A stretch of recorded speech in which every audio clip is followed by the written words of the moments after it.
Selamat datang di Keluh Kesah Reddit, di mana kalian akan mendengarkan kisah menarik dari seluruh dunia. Kali ini adalah beberapa kisah tentang malicious compliance yang singkatnya memberi pelajaran kepada seseorang yang ngeyel alias kolot. Berikut kisahnya. Cerita pertama. Cetak semuanya, tentu. Ini adalah cerita malicious compliance-ku sendiri. Aku masih tertawa ketika memikirkannya. Pada awal 2000-an, aku bekerja sebagai administrator Unix di sebuah perusahaan kecil yang menjual bunga. Saat itu, kami memiliki banyak pekerjaan termasuk keamanan, basis data, surat, dan administrasi jaringan.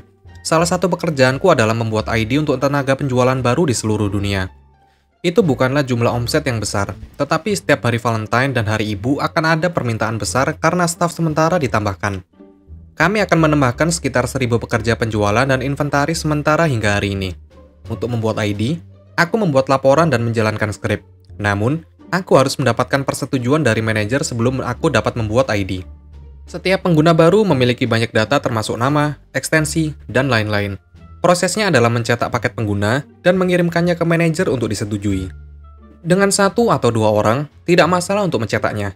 Dengan 1.000 pengguna, aku pikir aku akan mengirim spreadsheet dengan kolom untuk disetujui atau tidak. Aku menulis laporan yang menghasilkan CSV, dan itu jauh lebih mudah bagiku untuk digunakan daripada halaman cetak.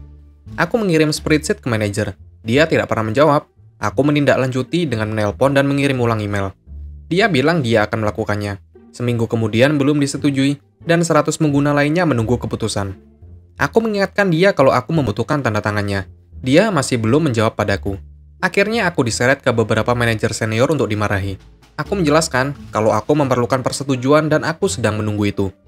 Manajer yang menyetujui marah ketika dia mendengar. Dia berteriak kepada bosnya kalau aku tidak mengikuti prosedur dan mencetak formulir. Formulir harus diajukan, tampaknya kalian tahu kemana arahnya.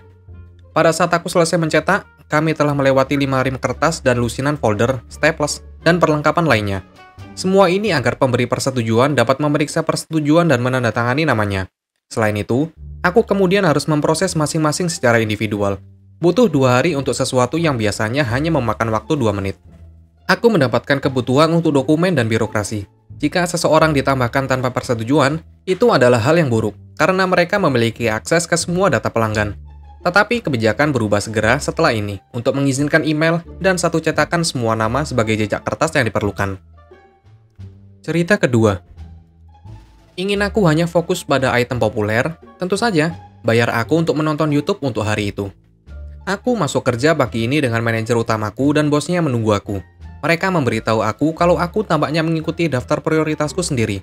Padahal itulah yang diberikan kepadaku oleh manajer utamaku. Sebaliknya, mereka ingin aku membuang semua prioritasku dan hanya fokus pada item populer yang ada. Kami memiliki audit yang buruk dan perlu memperbaiki banyak hal agar sesuai. Bagaimanapun, aku mencoba menjelaskan ketika aku memiliki waktu henti, karena menunggu seseorang untuk menyelesaikan tugas sehingga aku dapat melanjutkan dengan item populer tersebut. Aku akan terus mengejar prioritasku yang lain. Mereka langsung marah dan menjelaskan aku tidak boleh mengalihkan fokus apapun yang terjadi.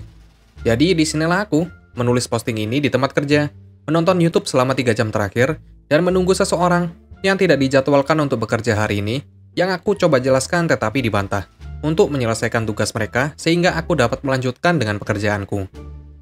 Cerita ketiga. Aku mengikuti perintah, bosku tidak suka itu. Aku berada di staf IT untuk sebuah perusahaan manufaktur yang berbasis di daerah tersebut. Mereka memiliki 5 lokasi dalam jarak mengemudi dariku. Pekerjaanku diperlukan mendukung 5 lokasi.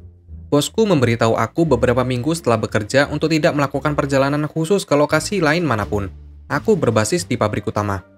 Ketika kami mendapatkan karyawan baru, salah satu orang IT lain di negara bagian lain menyiapkan laptop baru dan mengirimkannya kepadaku untuk dibagikan kepada karyawan baru. Suatu hari aku mendapat beberapa laptop baru untuk karyawan di salah satu lokasi terpencil yang aku kelola. Mengikuti instruksi eksplisit supervisor, aku memutuskan untuk melakukan perjalanan normal ke lokasi terpencil pada hari berikutnya. Supervisorku masuk dan bertanya mengapa aku tidak membawa laptop baru ke kantor terjauh. Aku mengatakan kepadanya aku mengikuti instruksinya dan berencana untuk membawa laptop hari berikutnya. Dia marah dengan aku dan memberitahu aku kalau aku seharusnya tahu bahwa ini adalah pengecualian. Aku menawarkan untuk melakukan perjalanan khusus untuk mengantar laptop, tetapi dia mengatakan kepada aku kalau dia akan meminta orang IT baru untuk mengambilnya. Laptop masih belum dikirim sampai hari berikutnya, karena orang baru itu tidak melakukan perjalanan sampai saat itu. Kurasa tidak begitu penting karyawan baru mendapatkan laptop mereka pada hari yang sama. Cukuplah untuk mengatakan pekerjaan kontrakku berakhir Jumat depan. Terima kasih telah menonton video ini. Kalian bisa like, komen, dan subscribe channel ini. Sampai bertemu di video selanjutnya.